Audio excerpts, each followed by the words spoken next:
Morning, morning everyone. Just checking the green lights. My mic is on this week. I found out after the session ended that as I moved my microphone, I pressed the mute button last week, so that's why it wasn't working. Never mind. Right then, schoolboy error. So we're sold out. So both sessions at Keele and King's College that are coming up. So we're at King's College on Saturday, this coming Saturday, 26th of March.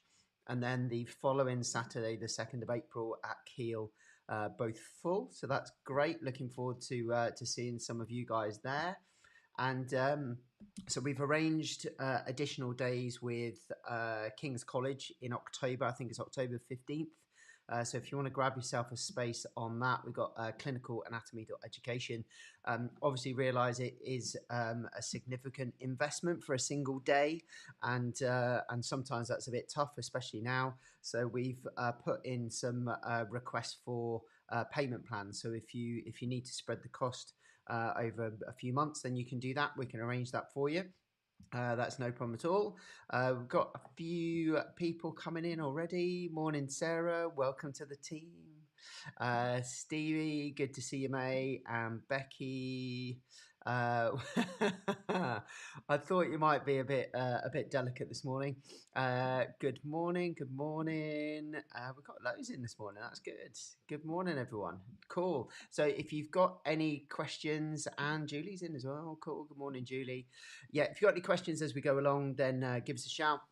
Obviously, everything's working, so that's all good.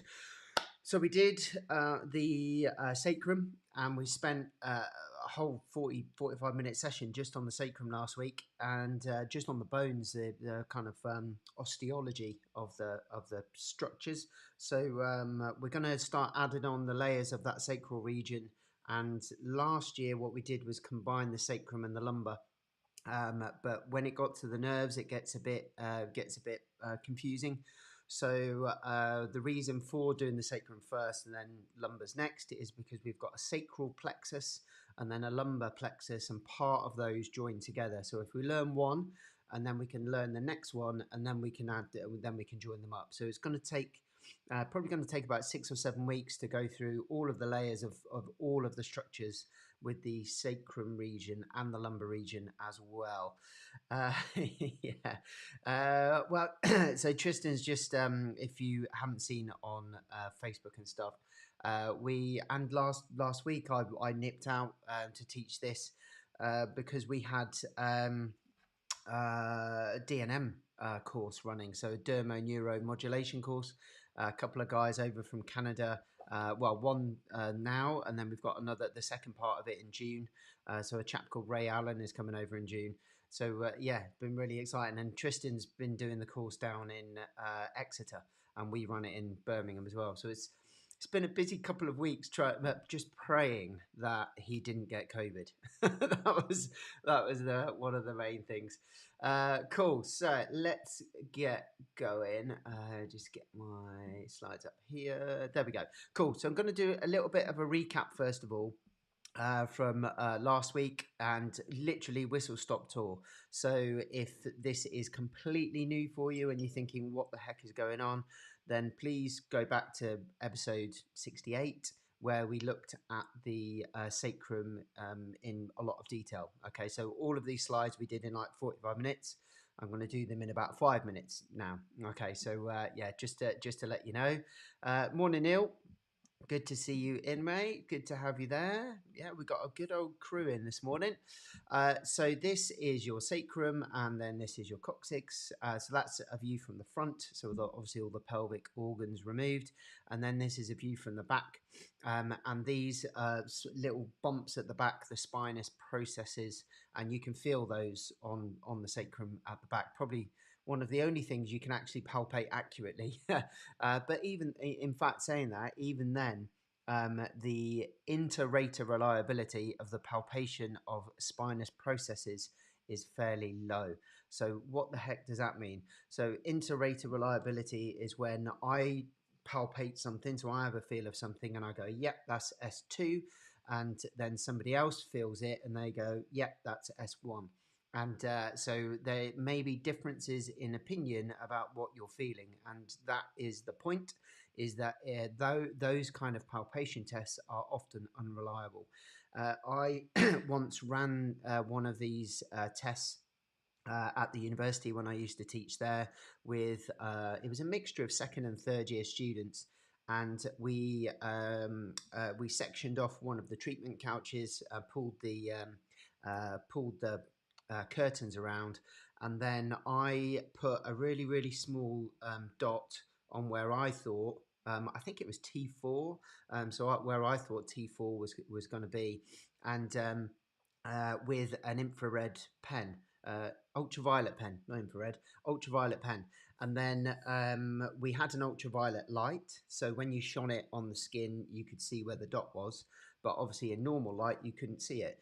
And then I gave the pen to, it was about 20 students, and they all went one at a time, went into the examination room and put a dot on where they thought the spinous process of T4 was. And then once everybody had done, we got the ultraviolet light and shone it on the back. And no word of a lie, the differences in where they thought it was all the way up to the neck, pretty much down into the lumbar spine. So there was a huge variation in where people thought T4 was. And this is a problem when you're working in a multidisciplinary clinic, because if you have the notes from someone and says that there's an issue with a certain part of the body, and then they've labelled it up, and then you go there and you think there's nothing wrong with that bit, and it's just because the measurements are wrong. Okay, so well, they're not wrong, but they're just different. So the consistency of that palpation is pretty poor. Okay, so it's something to try out amongst yourselves if you work in a clinic team. It's quite interesting to do. Cool. It seems like a workman has just started hammering away outside my house, but excuse the noise. So that's your sacrum. There's the front of the sacrum again, and we talked about how this all fuses. So obviously these bits here are usually where the discs are further up, and then you've got your coccyx at the bottom. And interestingly, fusing starts in the sacrum between 16 and 18 years old, and then it's complete by the age of 30. Okay, so there still will be a non-union of certain areas of your sacrum up until up until 30 years old. Cool. And then this was just another view, and we were looking here at these little gaps on the front and the back. So there's a hole. So if you see there's a hole in the sacrum that goes all the way through, and that is where the end of your spinal cord will go. So that's called the cauda equina. And then that cauda equina, as the nerves emerge from that, so the peripheral nerves, they split into two, and you'll have the branches are called rami. So you'll have an anterior branch, anterior rami, and those will come out of these holes at the front of the sacrum, and then a posterior rami, which are the ones at the back. Okay, so and we talked about the cutaneous nerves and what comes out of those. So when we get to the nerves of the sacrum, then we'll look at those again in a bit more detail. We've got an ear on here because the shape of the sacroiliac joint is auricular. So auricular, auricular. So it's a auricular joint. It's got a shorter part at the top of it and then a longer part on the end. So it looks like an L shape. Some people describe it as like a C shape, but the shape of the joint dictates the movement available at the joint. And we looked at that last week. There's a nice video of nutation and counter nutation. So nutation is where the sacrum nods forward, and then counter nutation is when it comes back. And because of the shape of the joint, it moves in an arc rather than just a hinge. So there is a pivot point around about here, which is the level of S2. So if you imagine an axis going through that point, that's the point at which the sacrum nutates and counter nutates, roughly. Okay, because obviously, as we'll find out today, everyone's a little bit different. Cool. So yeah, we've got this SIJ, so the sacroiliac joints joining between the sacrum and the ilium. We talked about that nutation, and then there's counter nutation, and then these are some of the anomalies that we looked at. So in 631 bodies, this was in this book. Let me just get rid of that a second. Just get rid of that. So that this is a brilliant book if you're a bit of a anatomy geek. So Bergman's Comprehensive Encyclopedia of Human Anatomic Variation. It's a pretty hefty book. It's got a pretty hefty price as well, but it goes through every single region of the body and shows you all of the anomalies basically, and all of the studies that have been done on those anomalies. So usually we have 5 sacral vertebrae, so that is in 77% of the population in general, but some people have 6, some people have 4, and there are a few people that have 7. So if you see 100 people in a year, then 77 of those are likely to be normal. So 5 vertebrae, 21 and a bit are likely to have 6. One of them will have 4, and maybe 10. One of them will have 4, and 0.2 of person will have 7. Okay, so you're probably going to have to be practicing for what is that, 5 years before you get one person who's got 7 vertebrae, just on average. Cool. And then this is what they look like. So we've got sacralized or lumbarized vertebra, and you can see here that where the this would be usually be the 5th lumbar vertebra, and it's attached to the sacrum, so that it isn't separate.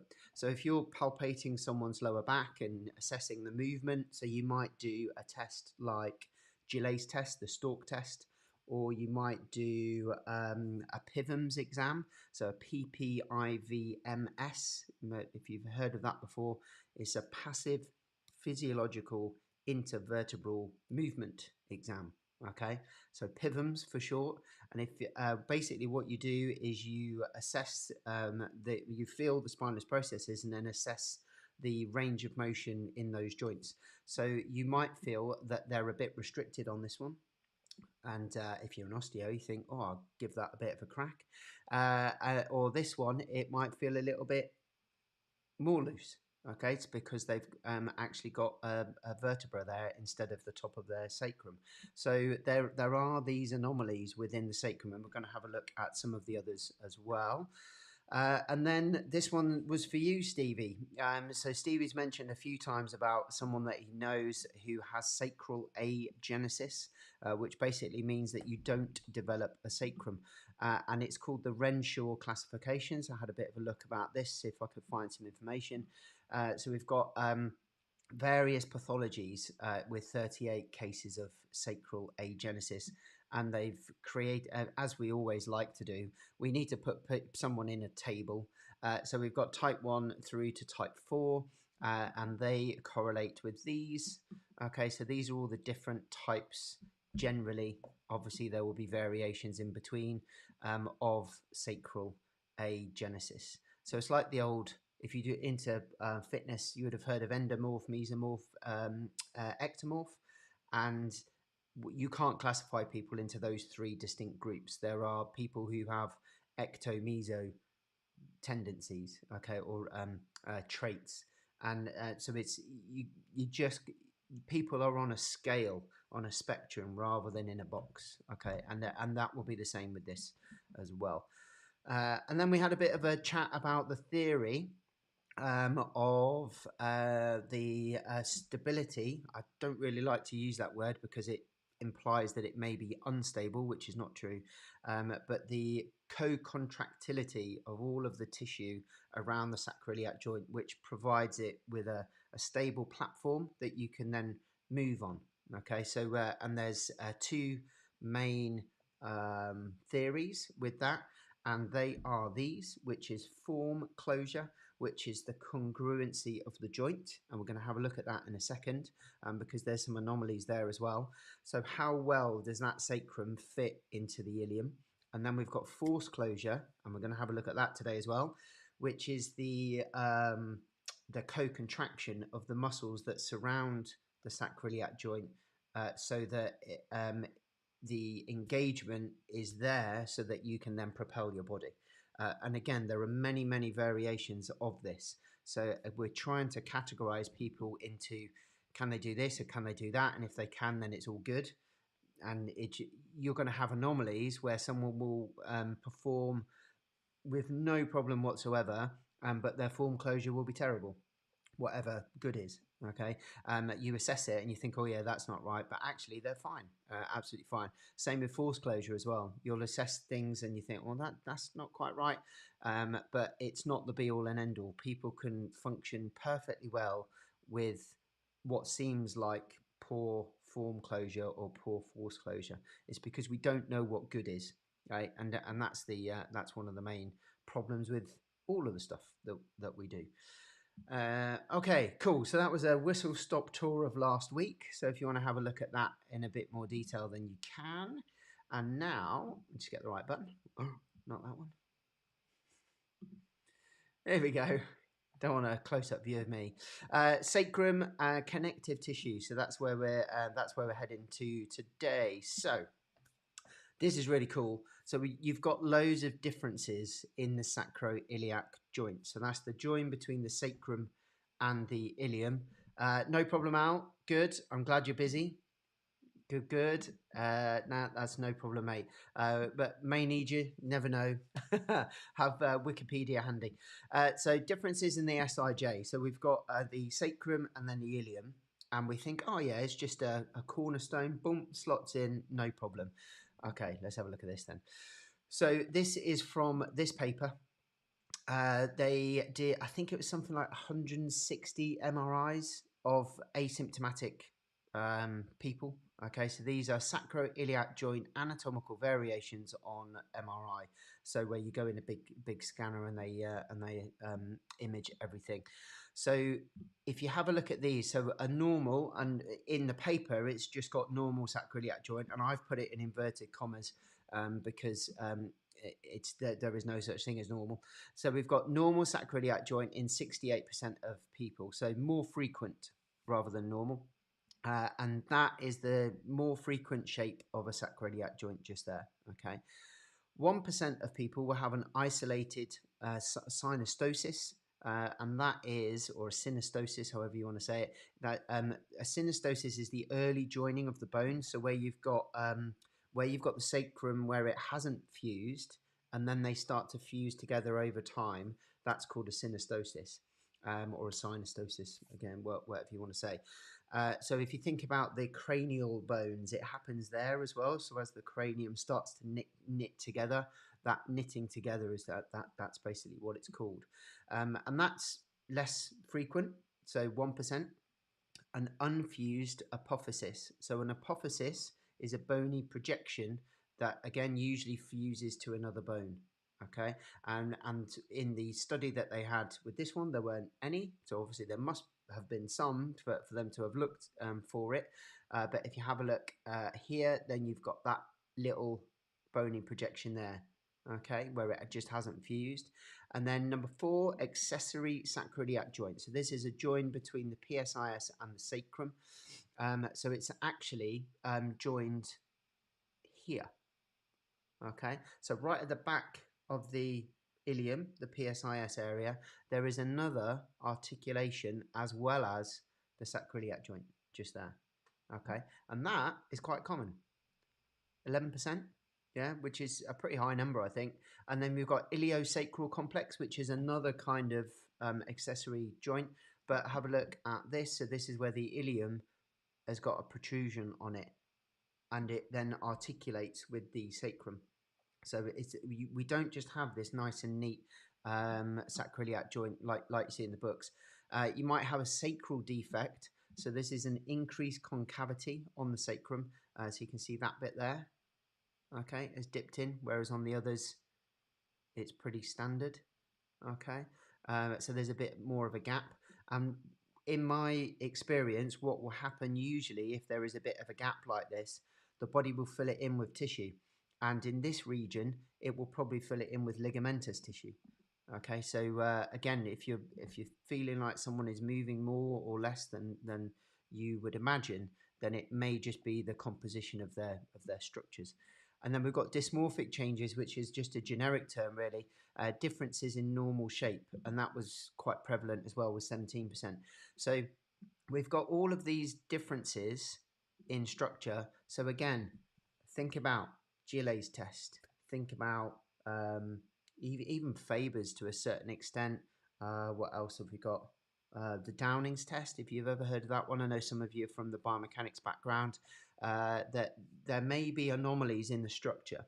So what I would do with this is say, look, if there is a soft tissue reason for something not moving the way you expect it to move, then you can do manual therapy techniques, you can do muscle energy techniques, and if it is a muscular issue, then it will change, and it will change pretty quickly. If it doesn't change, then it may be structural, and they may be limited forever, and they will never ever pass that test. Okay, so we need to have that in the back of our minds, that some of the tests we do, we may never ever get them moving well, and that's part of the problem with some of the testing that we do, I think. Cool. So there's more anomalies. Okay, as we're going up through the body, you're seeing all these different structures all the way through, and obviously, and these can be differences side to side as well. So we've had differences in the acetabulum shape, differences in the femoral head, differences in the femoral neck, differences in the rotation of the femur. What else? Differences in the height of the ilium, differences in the shape of the sacrum, some people not having a sacrum. There are so many differences, it's untrue. Okay, so and if you multiply those out, the likelihood of someone being normal is really low. Okay, let's have a look at these then. So we have covered some of these before. So we've got it because they related to the pelvic floor. But we're going to go over them again. I don't think there's any harm in going over these again and again, really. So this is the front of your lumbar vertebra. You've got a ligament here called the anterior longitudinal ligament, and we're going to have a look at that in a bit more detail in a sec.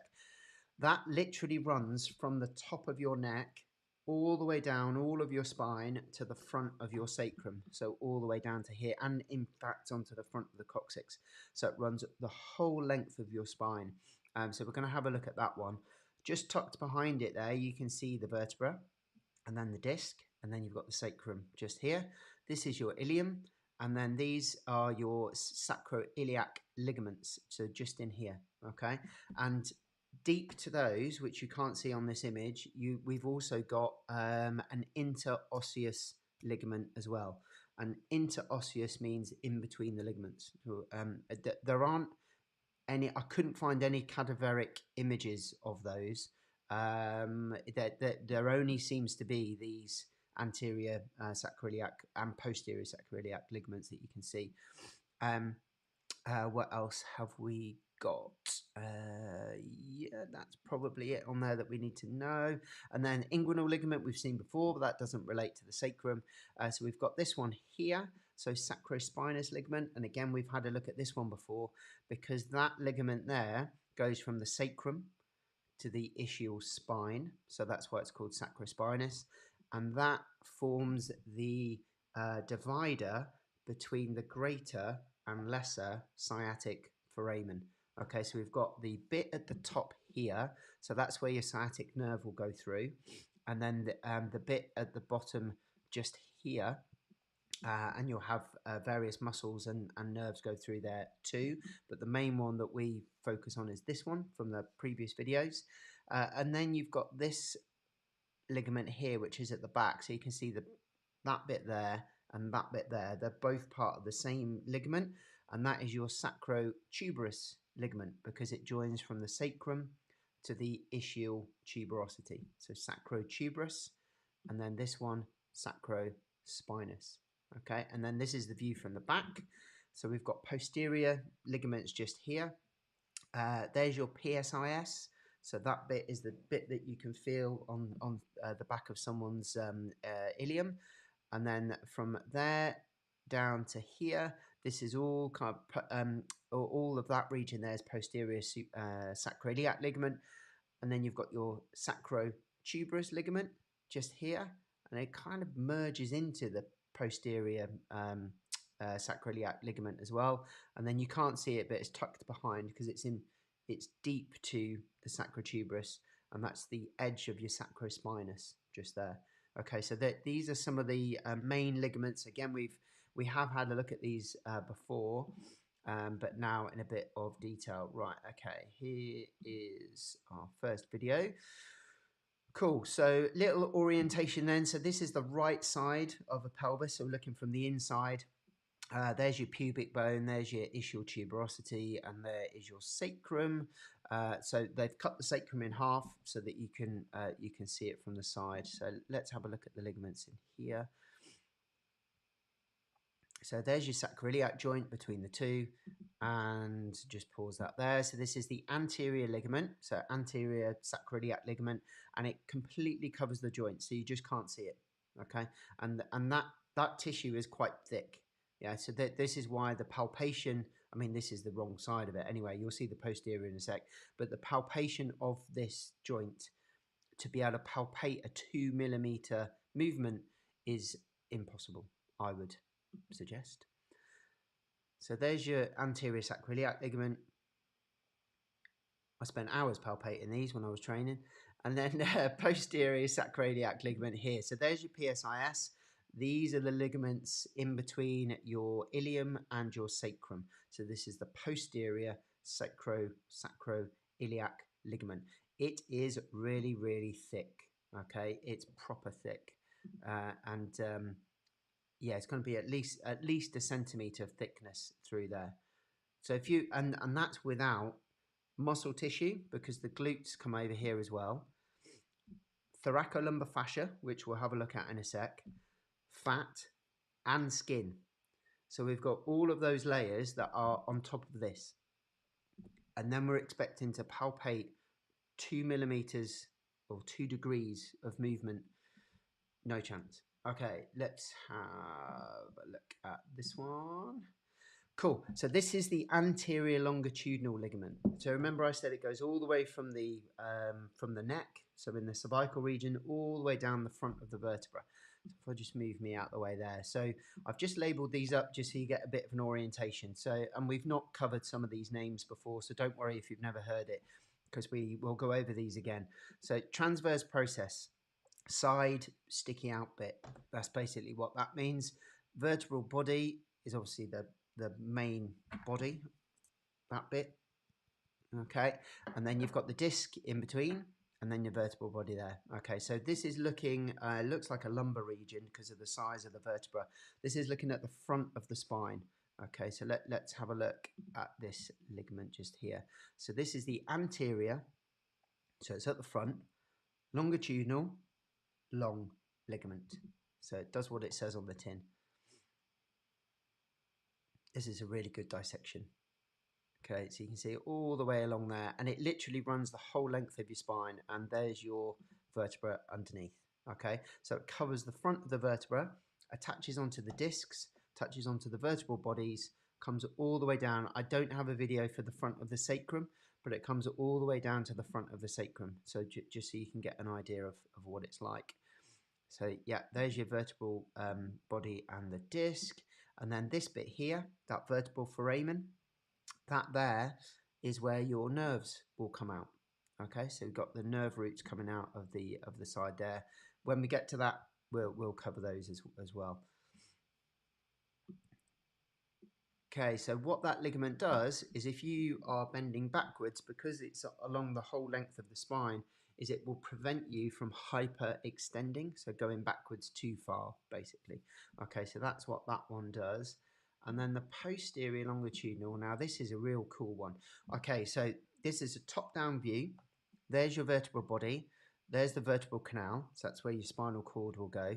Spinous process, transverse process. And then these little things on here, these are called facet or facet joints. You might have heard of them called. We used to get told off calling them those by our anatomy teacher. And they're actually called zygapophyseal joints. but it's easier to say facet joint. Okay, so that is a facet joint, and that's a facet joint just there. And the facets join onto each other. So the superior facets of one vertebra, get this the right way around. So the superior facets here will join into the inferior ones of the one above. Okay, and that's how they all slot together. And when we look at those, you'll notice that the orientation of those facet joints is different at different levels. So you're able to get different movements at different part of the spine. Okay, so what we're interested in here is the back bit. So this bit here of the vertebral body. So that bit just there. So the posterior aspect of the vertebral body. These bits which have got the black lines on, these are called pedicles. And so now we've basically chopped off that back bit of the vertebra. Now we can just see the back. Okay, so let's have a look at that. So this is now the back of the vertebral bodies, and there is your posterior longitudinal ligament.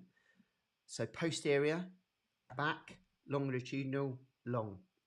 Goes from your skull all the way down to your coccyx. Okay, so it covers the whole of the vertebral bodies and into the discs. So it attaches to the vertebral bodies here. It also attaches to the center of the disc, which you can hypothesize is a good design, because if you had a traumatic disc rupture for whatever reason, then the posterior longitudinal ligament will block that disc from herniating centrally, which is where your spinal cord is. Okay, so that we hypothesize that that ligamentous structure is there to protect the spinal cord.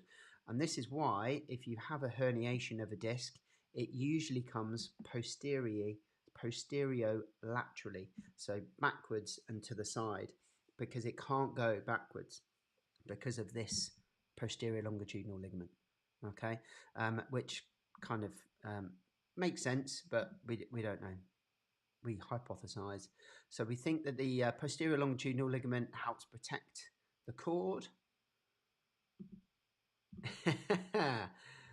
It was, yeah. Probably. You'll be surprised at what we use to dissect bodies in the labs. Yeah, it's a bit of a strange process when you're doing it. Luckily, when you visit the labs, there you won't have to do any of that kind of stuff. It's already done. To do a dissection like this, my God, it would take you weeks. Absolutely weeks to try and get this level of dissection.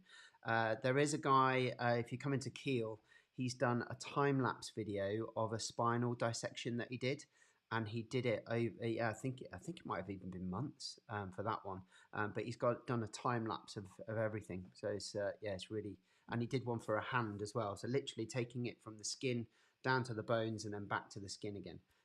It's fascinating. Again, if you're a bit geeky. Okay, so that was your posterior longitudinal. Right, let's have a look. Yeah, and these ones as well. Let me just show you these before we move on. So these we've had a look at before. So ilium, there's your sacrum, PSIS up there, ischial spine just here. So there's your sacrotuberous ligament, and there's your sacrospinous just underneath. Okay, so sacrotuberous just there, sacrospinous just there, and you can see how the greater and lesser foramen are formed. So there's your sacrum just there, sacrospinous, sacrotuberous. So greater sciatic foramen, lesser sciatic foramen. Okay, cool. So that is those. Ah, cool. Yeah, you remember that one? Yeah. I think he was very pleased with that. I think, in fact, I think it was one of the only times he has ever received a round of applause in the labs. I think he got a bit embarrassed, bless him, but it was amazing. It was absolutely amazing. Cool. So those are those ligaments that we've just seen. So different view here. So in anterior sacroiliac ligaments just there. And then this is your anterior longitudinal, so you can see it coming all the way down. So we only saw on the video the lumbar spine bit, but it comes all the way down to the coccyx. Okay, so that's the anterior longitudinal ligament. And then there's your posterior longitudinal, so all the way down the back of the sacrum, right, all the way down the back there.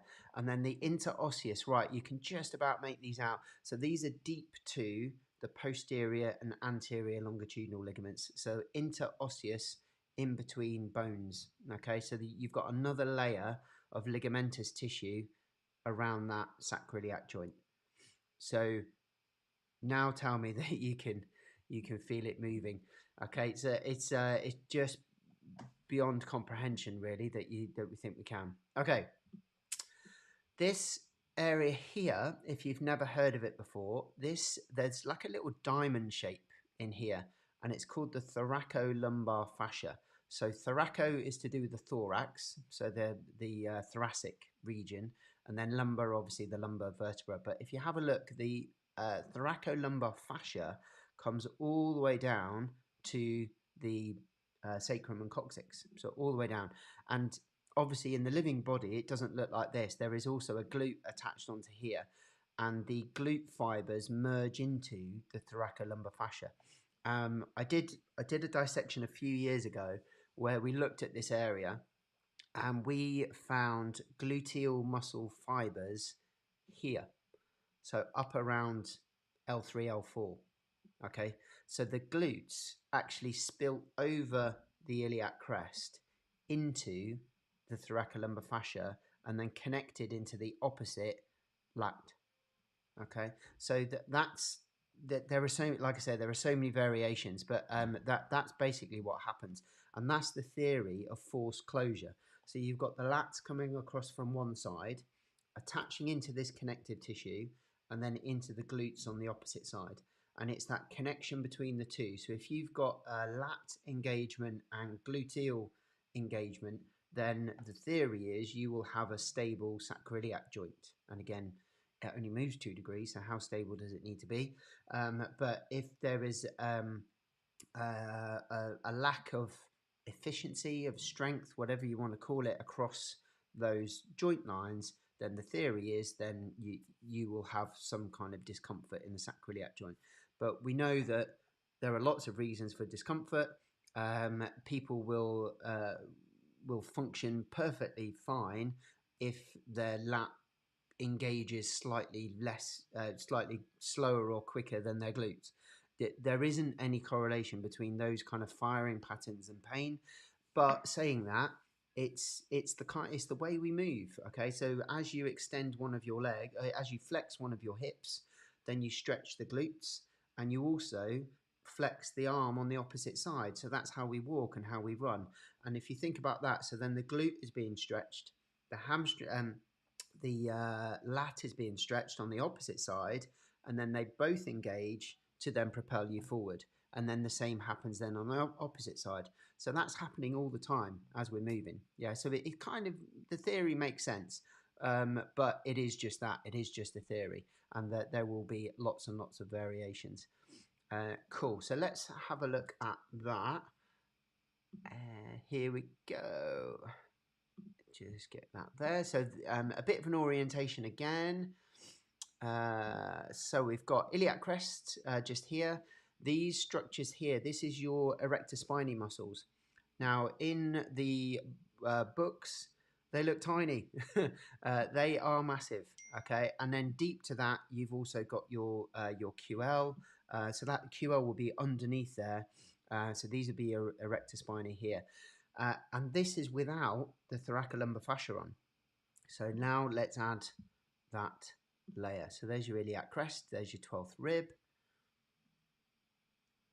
erector spinae muscles,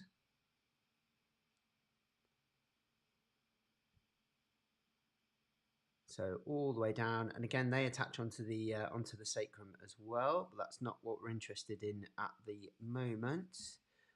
In a second, hopefully. There you go. There's your thoracolumbar fascia, and see how it filled in all of these gaps.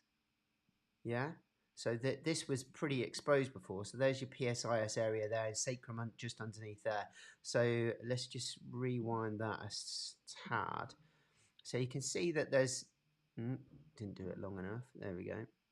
So you can see that there's a little bit of a dip, a little bit of a shallow there. Spinous process is just there. But then when the thoracolumbar fascia comes on, boom, full, okay? Just absolutely full. So if you drop your thumbs off of someone's PSIS just there, you're straight into that tissue, really, really thick. And there's your thoracolumbar fascia just there. Okay, and then the lat will be connecting up here. So onto all of your lumbar vertebra, down into the sacrum, and then onto the opposite glute, and all the way up into the lat on the other side. So when we look at the lats and when we look at the lumbars, we'll go into these in a bit more detail. Cool. Brilliant. I think that's it. Just get rid of these and that one. Oh, wrong one. That one. Get rid of that. There we go. Morning, Julie. Cool. And that's it for today. Okay, so yeah, what's that? 40 minutes just about on just the sacroiliac joint, ligaments, connective tissue. So you've already got like an hour and a half, and we've only gone through those couple of layers. What we're going to do next week, we're going to start to add on the muscles. So some of them we will have covered before because we focused on the hip and the muscles that attach from the sacrum to the hip. So we'll go over some of those again. But we're going to start venturing a little bit further north now, as you've just seen today. So the erector spinae group attaching to the sacrum. So we're going to start introducing some of those other muscles that attach at the top of the sacrum. Cool. Have a great week, everybody. And if you've got any questions about anything we've done, then you can pop it in the group. And yeah, I'll see you next Sunday at Sunday. Jeez, you can tell that I've just been all out of sync with these courses. Next Monday, Anatta Monday, not Anatta Sunday. So Anatta Monday, next Monday, 10 o'clock. See you then.